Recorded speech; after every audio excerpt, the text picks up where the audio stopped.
Hello అండి. Welcome back to our channel. ఈరోజు మనం చెప్పుకునేది కార్తీక దీపం. ఈరోజు ఎపిసోడ్ చాలా చాలా బాధాకరంగా ఉంది. అసలు ఏం జరిగింది తెలుసుకోవాలి అనుకుంటున్నారా? అయితే వెంటనే వీడియో చూసేయండి. నచ్చితే లైక్ చేయండి. మరింత మా ఛానల్కి సపోర్ట్ చేయండి. ఇంకా మీలో మా ఛానల్ సబ్స్క్రైబ్ చేసుకోకపోతే ప్లీజ్ ఇప్పుడే చేసుకోండి. ఇక వీడియోలోకి అయితే వెళ్ళిపోదాం. జోస్ నా చెప్పినట్టుగానే కాశీ వైరా ఇంటికైతే వస్తాడు. ఇక కాశీ రాగానే అతను రండి సార్ రండి కూర్చోండి అంటూ కాశీకి ఎక్కడ లేని మర్యాదని చూపిస్తూ ఉంటాడు. ఇక కాశీకి చాలా డౌట్ వస్తుంది. ఏంటి సార్ మీరెందుకు నాకింత రెస్పెక్ట్ ఇస్తున్నారు అంటాడు. ఇక వైరా నీ గురించి జ్యోత్స్న అంతా చెప్పింది. అయినా నువ్వు ఎందుకు అక్కడ పిఏగా చేస్తున్నావు? నీకున్న క్వాలిఫికేషన్ ఏంటి? నువ్వు చేసేది ఏంటి అని అడుగుతాడు. అప్పుడు కాశీ అవి చెప్పుకోలేని కారణాలు అంటూ ఫీల్ అయిపోతాడు. ఇక వైరా చెత్త కారణాలు ఎన్నైనా ఉండొచ్చు, కానీ ఫైనల్గా మనం ఏం చేస్తాము అనేదే ఇంపార్టెంట్. అయినా నీలాంటి వాళ్ళని వాళ్ళు పిఏగా పెట్టుకున్నారు. అదే నువ్వు నా దగ్గర ఉండి ఉంటే నిన్ను జీఎంగా చేసేవని అని చెప్తాడు. ఇక కాశీ జ్యోత్స్న చెప్పిన దాని గురించి ఆలోచిస్తాడు. అత్యాశకి లొంగిపోతాడు. అప్పుడు వైరా నువ్వు అనవసరంగా ఎమోషనల్కి లొంగిపోయి నిన్ను నువ్వే మోసం చేసుకుంటున్నావు. నీ వాళ్ళ దగ్గరే నీకు విలువ లేకుండా పోతుంది. అలా కాకూడదు అంటే మనమేంటో ఈ సొసైటీకి తెలిసేలా చేయాలి. అందుకే నేను నా కంపెనీకి జనరల్ మేనేజర్ని చేస్తున్నా. రేపే వచ్చి జాయిన్ అవ్వు అని చెప్తాడు. అప్పుడు కాశీ సారీ సార్ అక్కడ నేను CEO పర్మిషన్ తీసుకోవాలి అని చెప్తాడు. అప్పుడు వైరా కాశీ నువ్వు ఇలా ఉంటే ఎలా చెప్పు? అయినా నీకున్న క్వాలిఫికేషన్స్కి తగ్గట్టుగా వాళ్ళు జాబ్ ఇవ్వలేదు. పైగా నేను తన దగ్గర PAగా పెట్టుకున్నాడు. అంటే మీ CEO మైండ్ సెట్ ఎలా ఉందో నీకు అర్థం కావడం లేదా? అయినా నేను నీకు ఇచ్చిన రెస్పెక్ట్ మీ బాస్ నీకు ఎప్పుడైనా ఇచ్చాడా? పోనీ అతనికి నీకంటే ఎక్కువ క్వాలిఫికేషన్స్ ఉన్నాయా? లేదు కదా. మరి అలాంటి వాడు నిన్ను కంట్రోల్ చేస్తున్నాడు. నిన్ను తన కాలి కింద చెప్పులాగా వాడుకుంటున్నాడు. కాబట్టి అలాంటి వాళ్ళకి నువ్వు బుద్ధి చెప్తావా లేక దద్దమ్మలాగా ఉండిపోతావా అంటూ తన మాటలతో కాశీని రెచ్చగొడతాడు వైరా. అప్పుడు కాశీ సరే సార్ బుద్ధి చెప్తాను అని అంటాడు. ఇక వైరా అలా అయితే నువ్వు ఫస్ట్ ఆ జాబ్కి రిజైన్ చెయ్యి, ఆ తర్వాత మీ బాస్కి ఎలా బుద్ధి చెప్పాలో నేను చెప్తాను అని కాశీ మైండ్ సెట్ని పూర్తిగా మార్చేస్తాడు వైరా. ఇదిలా ఉంటే మరోవైపు కార్తీక్ దీప కలిసి స్కూటీ మీద వస్తూ ఉంటారు. అప్పుడు దీప కనురెప్ప వాల్చకుండా భావన చూస్తుంటుంది. అప్పుడు కార్తీక్ అద్దంలో చూసి ఏంటి మరదలా ఎందుకలా చూస్తున్నావు అంటాడు. అప్పుడు దీప మళ్ళీ మా బావ కారులో తిరిగే రోజులు ఎప్పుడొస్తాయా అని చూస్తున్నా అంటుంది. అప్పుడు కార్తీక్ ఇప్పుడు నడుస్తున్న రోజులన్నీ కూడా నీతో వనవాసం చేస్తున్నట్టు అనుకో. ఆ వనవాసం పూర్తయిన తర్వాత మళ్ళీ మనం పాత జీవితంలోకి అడుగు పెడతాం అని చెప్తాడు. ఇక దీప ఆ రోజులు తొందరగా రావాలి బావా అంటుంది. ఇక ఉన్నట్టుండి కార్తీక్ ఓ ఫుడ్ ట్రక్ దగ్గర స్కూటీని ఆపుతాడు. దీప నీ కళ నెరవేరింది, ఓసారి చూడు అని చూపిస్తాడు. ఇక ఫుడ్ ట్రక్ చాలా బాగా నడుస్తుంది. పైగా పేదవాళ్ళకి ఫ్రీగా ఫుడ్ని సప్లై చేస్తూ ఉంటారు. ఆ పేదవాళ్ళు అన్నం తిని చల్లగా ఉండమని దీవిస్తారు. ఈ ఫుడ్ని పంచేది మేమే అయినా కూడా ఈ జ్యోత్స్న రెస్టారెంట్ మా సార్ శివనారాయణది అని అక్కడ ఉన్న ఎంప్లాయీస్ అయితే చెప్తారు.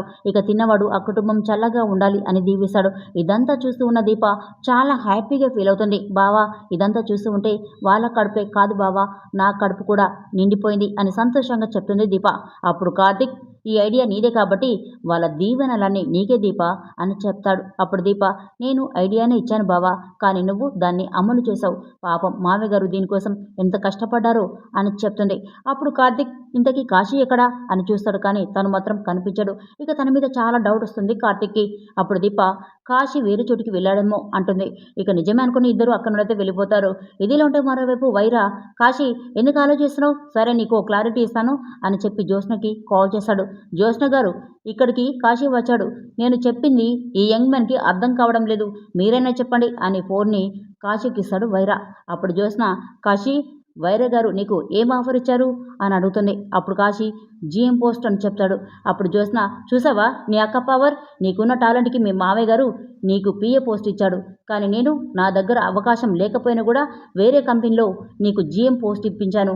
నువ్వు ఊహించినంత జీతం, తిరగడానికి ఓ కారు, నీకంటూ సొంత ఇల్లు.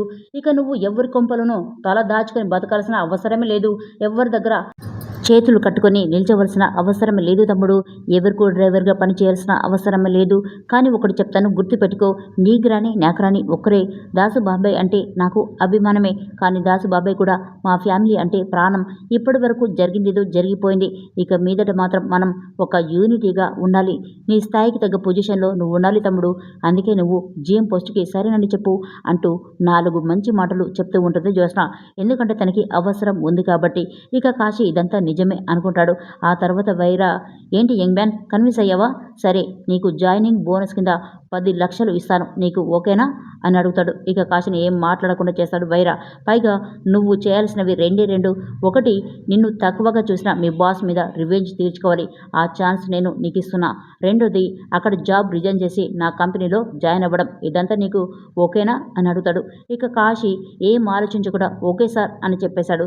ఇంత పెద్ద ఆఫర్ ఎవరైనా పిలిచి ఇస్తారా సార్ అని అడుగుతాడు కాశీ. అప్పుడు వైరా, నాలాంటి వాడు ఇస్తాడు. అప్పుడే కదా నాలాంటి వాడికి ఏదైనా చెయ్యాలి అనిపిస్తుంది. కానీ ఇక్కడ మాత్రం నేను నీకు మీ బాస్ మీద రివెంజ్ తీర్చుకునే అవకాశం ఇస్తున్నా. జస్ట్ నువ్వు నేను చెప్పినట్టు చేస్తే చాలు అని చెప్తాడు వైరా. ఇక కాశీ సరేనని చెప్పి అక్క నుండి వెళ్ళిపోతాడు. ఇదిలో ఉంటే మరోవైపు శ్రీధర్ మీడియా వాళ్ళతో ఫుడ్ ట్రాక్ గురించి చాలా గొప్పగా చెప్తూ ఉంటాడు. సరిగ్గా అదే టైంలో కాశీ పోలీసులను తీసుకుని అక్కడికైతే వస్తాడు. ఇక శ్రీధర్ వాళ్ళని చూడగానే ఒక్కసారిగా షాక్ అవుతాడు. ఇక ఎస్ఐ గారు వచ్చి, శ్రీధర్ అంటే మీరేనా అని అడుగుతాడు. అప్పుడు శ్రీధర్, అవును సార్ నేనే, చెప్పండి అంటాడు. ఇక ఎస్ఐ, ఫుడ్ ట్రాక్ పెట్టింది మీరే కదా? ఆ ఫుడ్ తిన్న వాళ్ళందరూ వాంతులు చేసుకున్నారు, కళ్ళు తిరిగి పడిపోయారు, చాలామంది పరిస్థితి క్రిటికల్గా ఉంది. ఆ కల్తీ ఫుడ్ని మీరే సప్లై చేస్తున్నారు అని మీ పిఏ మీ పేరు చెప్పాడు. అందుకే మిమ్మల్ని అరెస్ట్ చేస్తున్నా. మీరు రాకపోతే మీ చైర్మన్ గారిని అరెస్ట్ చేయాల్సి వస్తుంది అని ఎస్ఐ గారు చెప్తాడు. ఇక శ్రీధర్ చాలా టెన్షన్ పడుతూ ఉంటాడు. మామయ్య గారి వరకు వెళ్ళకూడదు అని ఆలోచిస్తాడు. ఇక ఈ ఫుడ్ ట్రక్ సంబంధించి పూర్తి బాధ్యత నాదే అని ఒప్పుకుంటాడు. ఇందులో ఎవ్వరికి ఎలాంటి సంబంధం లేదు అని చెప్తాడు. కానీ సార్, మేము ఫుడ్ క్వాలిటీ చెక్ చేస్తాం, ఆ తర్వాతే ఫుడ్ బయటికి వెళ్తుంది. అసలు కల్తీ ఫుడ్ సప్లై చేసే అవసరం లేదు అని చెప్తాడు శ్రీధర్. అప్పుడు ఎస్ఐ గారు, శ్రీధర్, అంతా జరిగిపోయింది, మేము ఎంక్వైరీ చేసాం, కానీ ఇప్పుడు మాకు కంప్లైంట్ వచ్చింది, అందుకే మీ మీద యాక్షన్ తీసుకుంటున్నాము. మీరు మీ పిఏ కారు ఎక్కండి అని చెప్తాడు. ఇక శ్రీధర్, కాశీ ఏం జరిగింది అని అడుగుతాడు. కానీ కాశీ మాత్రం సైలెంట్గా ఉండిపోతాడు. ఎందుకంటే తప్పు చేసింది తనే కాబట్టి. ఆ తర్వాత మీడియా వాళ్ళు, సార్ ఇంతవరకు సోషల్ సర్వీస్ అని చెప్పారు కదా, మరి ఇంతలోనే మీ ఫ్రాడ్ పని బయటపడింది. అసలు ఎందుకు సార్, జనాల ప్రాణాలు తీయడానికైనా బిజినెస్ పెట్టారు అని మీడియా వాళ్ళు శ్రీధర్ని అడుగుతూ ఉంటారు. అప్పుడు శ్రీధర్, చూడండి, జ్యోత్స్న రెస్టారెంట్ ఫుడ్ ఎప్పుడు కూడా క్వాలిటీగానే ఉంటుంది. ఎక్కడో ఏదో తప్పు జరిగింది, ఆ తప్పు ఎక్కడ జరిగిందో తొందరలోనే తెలుస్తుంది అని చెప్తాడు. ఆ తర్వాత ఎస్ఐ శ్రీధర్ని కాశీని అరెస్ట్ చేసి తీసుకెళ్తాడు. ఇదిలోంటే మరోవైపు దీప ఇల్లు ఊడుస్తూ ఉంటుంది. అప్పుడే సుమిత్ర వచ్చి, ఏంటి దీప, ఎందుకు ఇలా ఊడుస్తున్నావు? ముందు నాకు ఆ చీపురువు, నువ్వు అలా కూర్చో అని దీప దగ్గర ఉన్న చీపురు తీసుకుంటుంది. అప్పుడు దీప, అమ్మ నేనున్నాను కదా, నీకెందుకు ఇలాంటి పనులు, నేను చేస్తానులే అంటుంది. అప్పుడు సుమిత్ర, దీప నువ్విప్పుడు గర్భవతివి, ఇలాంటి పనులు చేస్తే పుట్టబోయే బిడ్డకి చాలా కష్టంగా ఉంటుంది. అయినా ఆడపిల్ల గర్భవతి అని తెలియగానే 3 నెలల ముందు అమ్మగారింటికి పంపిస్తారు. అక్కడైతే అది చెయ్యు, ఇది చెయ్యు, అది బాగలేదు, ఇది బాగలేదు అని గారాబం చేస్తూ ఉంటారు. కానీ అత్తగారింట్లో అవేమీ ఉండవు కదా అని ఒక తల్లిగా మంచి చెడుల గురించి చాలా చక్కగా చెప్తూ ఉంటుంది సుమిత్ర. ఇక అమ్మ అలాంటి మాటలు చెప్తూ ఉంటే దీపకి కళ్ళల్లో నీళ్లు తిరుగుతాయి. ఎందుకంటే తనకి తల్లి ప్రేమ ఎలా ఉంటుందో తెలియదు కాబట్టి. ఇక సుమిత్ర, దీప బిడ్డకి సేవలు చేయడం కోసం తల్లి ఏదైనా చేస్తుంది. మనం కట్టని గుడి అమ్మ ఒడి, మనం పూజించని దైవం అమ్మ రూపం, కానీ నీకు అమ్మ లేదు అంటూ బాధపడుతుంది. అప్పుడు దీప చాలా ఏడుస్తూ ఉంటుంది. ఇక సుమిత్ర, దీప ఇదంతా చెప్పింది నిన్ను ఏడిపించడానికి కాదు, ఎందుకంటే నీకు అమ్మ ఉంటే ఈ జాగ్రత్తలు అన్నీ చెప్పేది. అత్తగారింట్లో నువ్వు ఉండేది ఓన్లీ పడుకోవడానికి మాత్రమే, కానీ పగలంతా ఉండేది ఈ ఇంట్లోనే కదా. మరి నీ తల్లి చెప్పాల్సిన జాగ్రత్తలన్నీ నేనే చెప్తున్నా. మీ అమ్మే నాలోకి వచ్చింది అనుకో, లేదా నాలాగే వచ్చింది అనుకో అని చెప్పి దీపని చైర్ మీద కూర్చోపెడుతుంది. దీప నువ్వు చూస్తూ ఉండు, నేనే ఊడుస్తాను అని ఇల్లంతా ఊడుస్తూ ఉంటుంది సుమిత్రమ్మ. ఇక అమ్మ ప్రేమను చూసి, ఈశ్వర, మళ్ళీ జన్మంటూ ఉంటే మళ్ళీ ఈ తల్లి కడుపులోనే పుట్టాలి అని బాధపడుతుంది దీప. ఇక సుమిత్ర ఇల్లు ఊడుస్తూనే ఒక్కసారిగా విపరీతంగా దగ్గుతుంది. ఇక దీప ఏమైందమ్మా అంటూ అమ్మని పట్టుకుంటుంది. అప్పుడే దశరథ అక్కడికి వస్తాడు. ఇక సుమిత్రకి వామిటింగ్ వస్తే వాష్ బేసిన్ దగ్గరికి తీసుకెళ్తారు ఇద్దరు.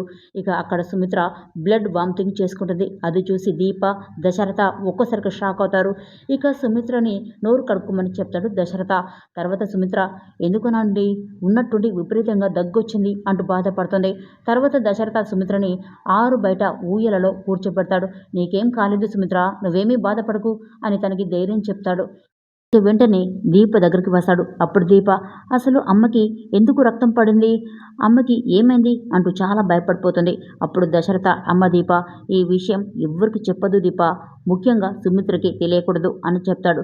ఇక దీప ఇంతకుముందు డాక్టర్ గారు సుమిత్రని చెకప్కి రమ్మని చెప్పారు. ఆ విషయం గుర్తు చేసుకుని బాధపడుతుంది. అంటే అమ్మకి ఏదో జరిగింది అని చాలా భయపడిపోతుంది దీప. ఏదేమైనా సుమిత్ర పరిస్థితి చూస్తూ ఉంటే డేంజర్లో ఉన్నట్టు అనిపిస్తుంది. మరోవైపు కాశీ చేసిన కుట్ర వల్ల శ్రీధర్ జైలు పాలు అయ్యాడు. పాపం కార్తీక్, దీప ఎలా తట్టుకుంటారు, ఇక జ్యోత్స్నకి ఎలా బుద్ధి చెప్తారు అనేది చూద్దాం. మరి ఈ వీడియో నచ్చితే ప్లీజ్ లైక్ అండ్ సబ్స్క్రైబ్ చేసుకోవడం మర్చిపోకూడదు. Thanks for watching.